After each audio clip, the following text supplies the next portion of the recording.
Hi, families. All right, happy Monday and welcome to a new week.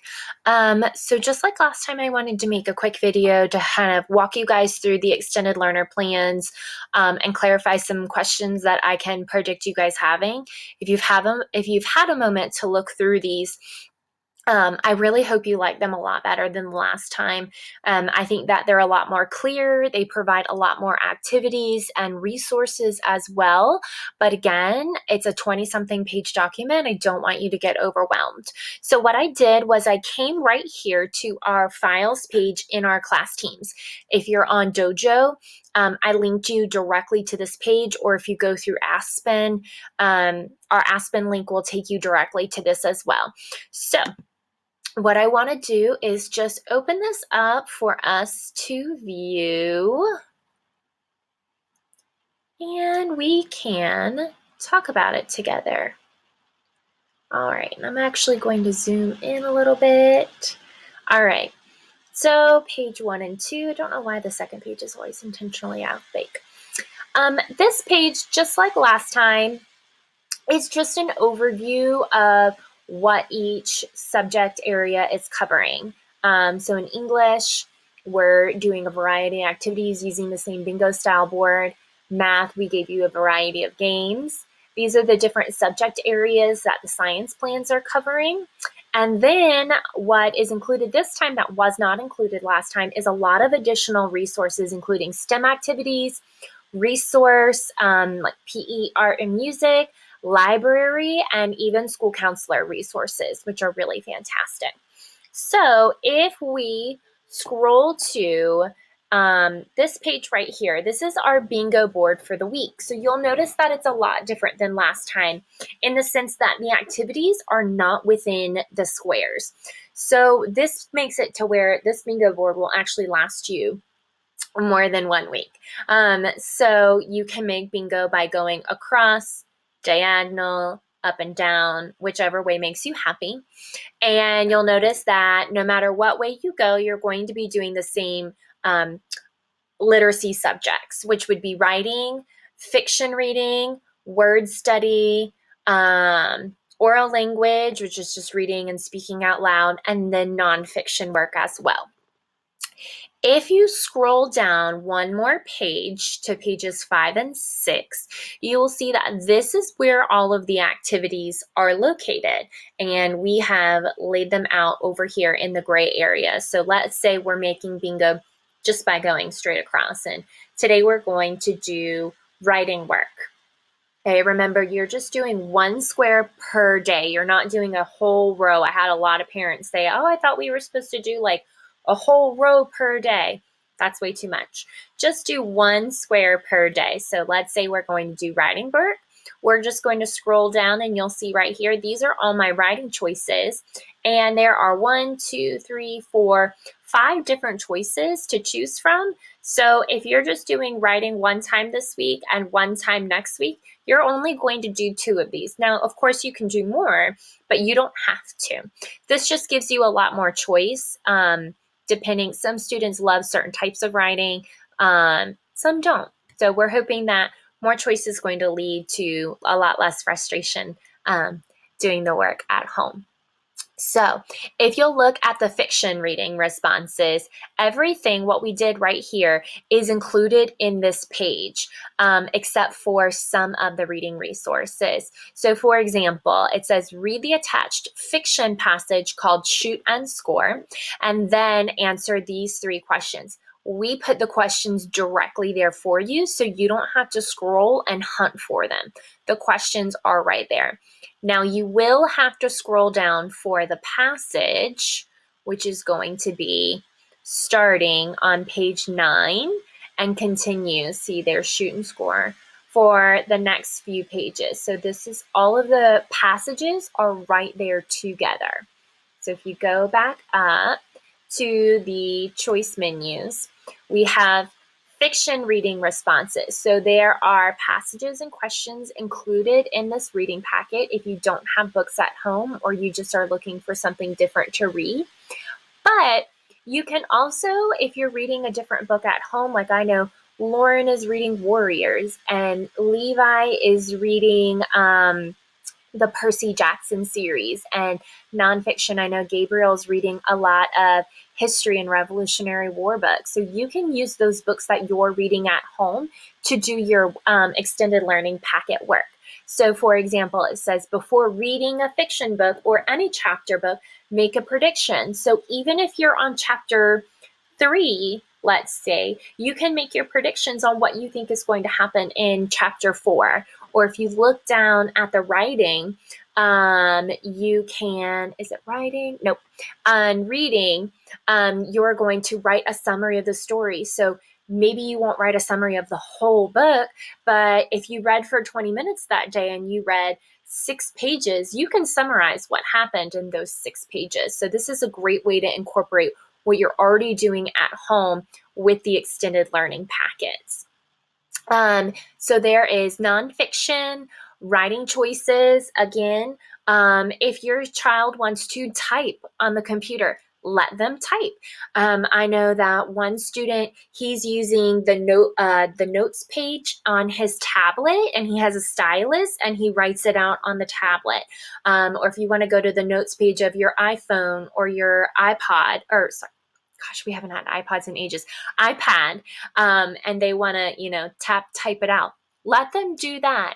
Write on a piece of paper, write in chalk on the sidewalk, whatever is going to make it fun and interesting and engaging, utilize those choices. Oral language challenges, these are a lot of, these are going to require some parent involvement. Read like a teacher, call a family member on the phone, a show and tell. These are just fun activities to do as well.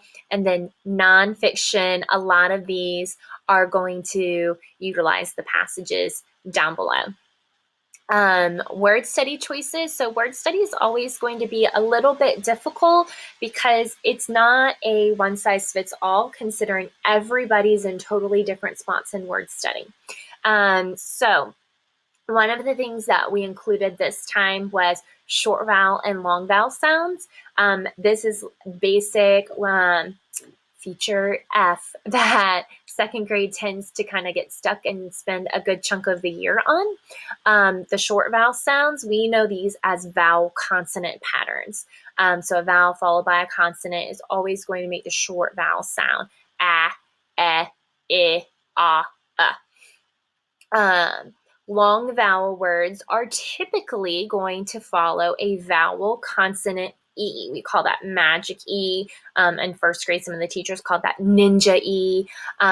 So these are going to be like the word white. So it's going to say I-T-E. Because we have that E on the end, we're going to say I instead of I. So the long vowel sounds are A, E, I, O, and ooh. Not you, but ooh. That's our tricky oddball vowel sound. So there are a lot of great activities that incorporate some word study. We have some some R-controlled vowel work. That is where a lot of us were just starting in word study. So that is when we have a vowel followed by an R, and we hear that R sound. That R sound, or that R changes the sound of the vowel. So that's when we have dark, fork, dirt. Okay, so R, we don't hear ah or A, we hear R, like pirate. So we make a little pirate hook in our classroom. So there are a lot of really cute activities that you can do with those words as well. So if you look at this one, this is just some extra virtual websites that the district is suggesting. Every school does something a little bit different, just like every classroom does something a little bit different. Epic is something that I will always encourage. You can read books, you can listen to reading, you can take quizzes. There's some videos on there as well. So there's a lot of really great options on Epic. PebbleGo and Scholastic. Scholastic is a really great website, and they've really opened up their website to be very child-friendly. So we now have pages and pages of reading resources for you, and then we get down to math. So math is almost exactly like the last extended learning packet because it includes a lot of different things that you can do, including games. So games with a deck of cards. that you can do. You'll need to take the face cards out of them. So take out the ace, jack, queen, and king, but you'll use just those numbers. Place value war. I actually taught them how to play war in my classroom. We did it for coin war. So they should know that how to play war and the basic rules so they can do it for place value. They can do it for a lot of different things. That's really cool.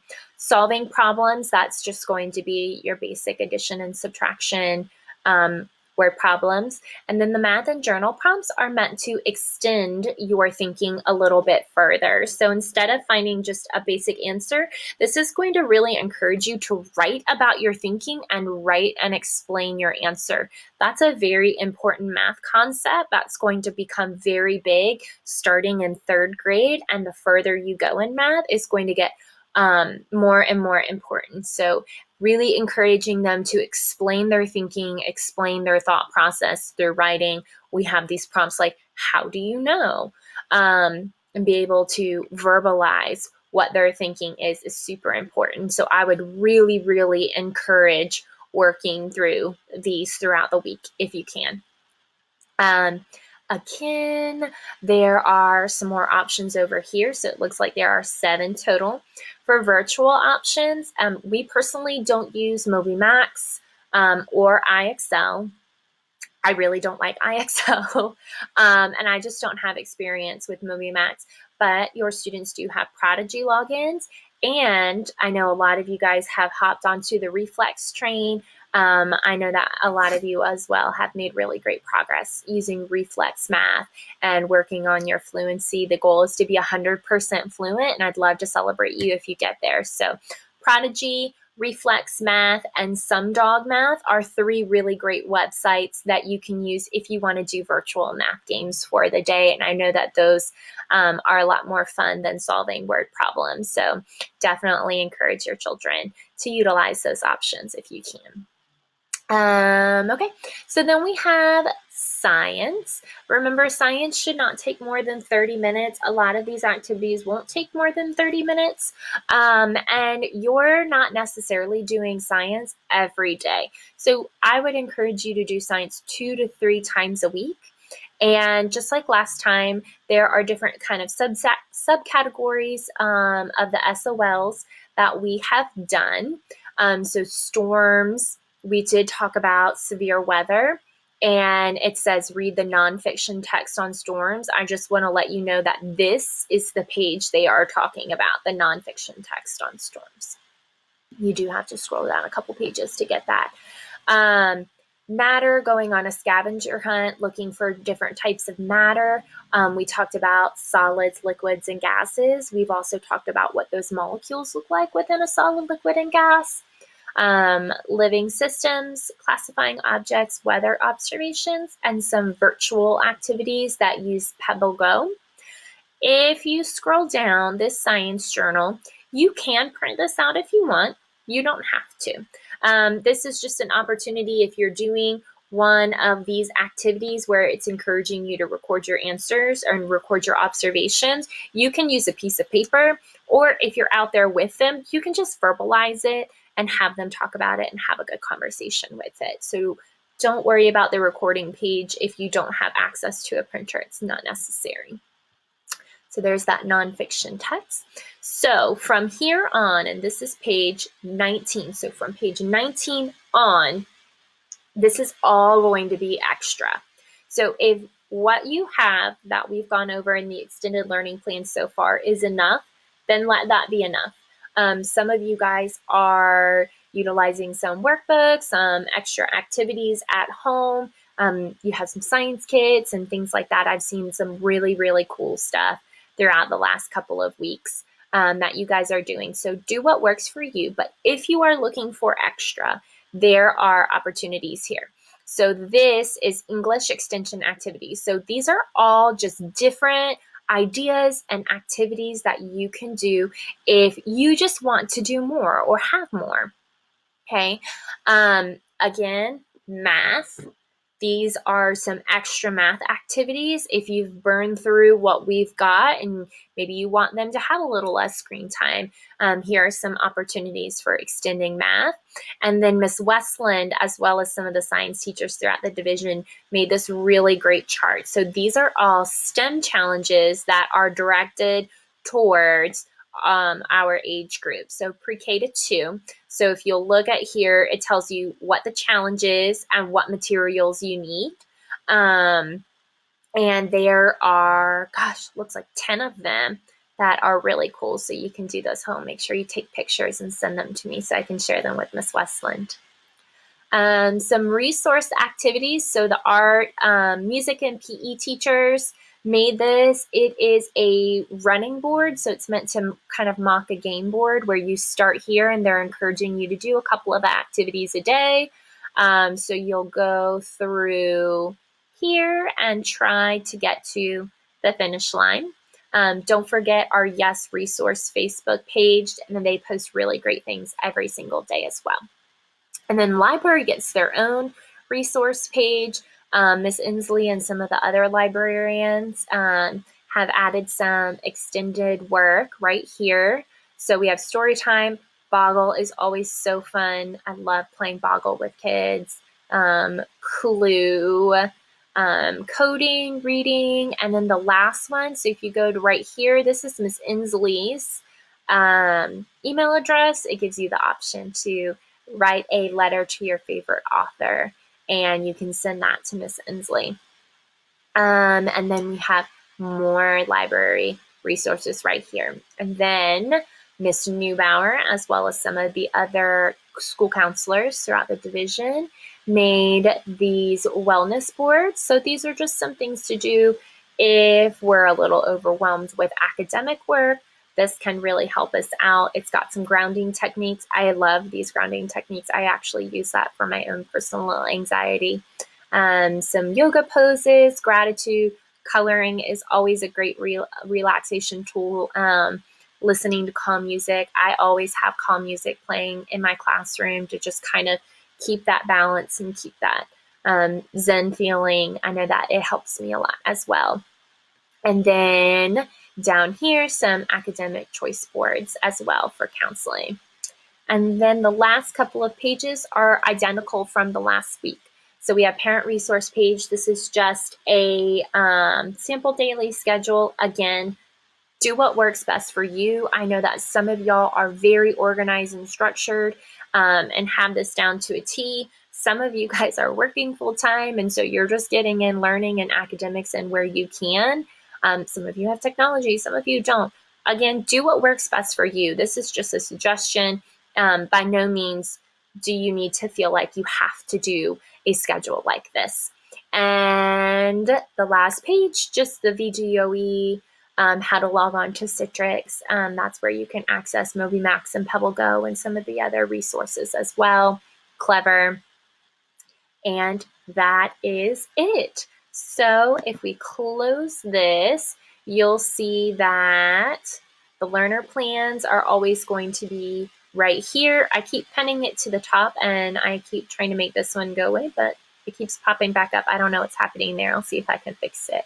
Don't forget to allow your students to log on to our Teams page and look through the posts. I love that we are so engaged in the post. I will put something up every day. Today's Maker Monday, so here is a read aloud story on YouTube, and then an activity that goes along with the story. So you can use these features down here to attach pictures or type up something and share with me. And then over here is the assignments page that I've been referring to when I talk on Class Dojo. So just once a week, send me a picture of one thing you're doing in math and one thing you're doing in reading. I'll post this week's up here momentarily. This is not a requirement. This is not a grade. This is just something for me to view and see what you guys are doing home and have a visual of what you've been up to, and just keep personal notes on what you guys are learning at home and allow me to think of different ways that I can help. So hopefully that was helpful for you guys. If there's anything that you need from me, please, please, please do not hesitate to message me, and I will talk to you later. Bye.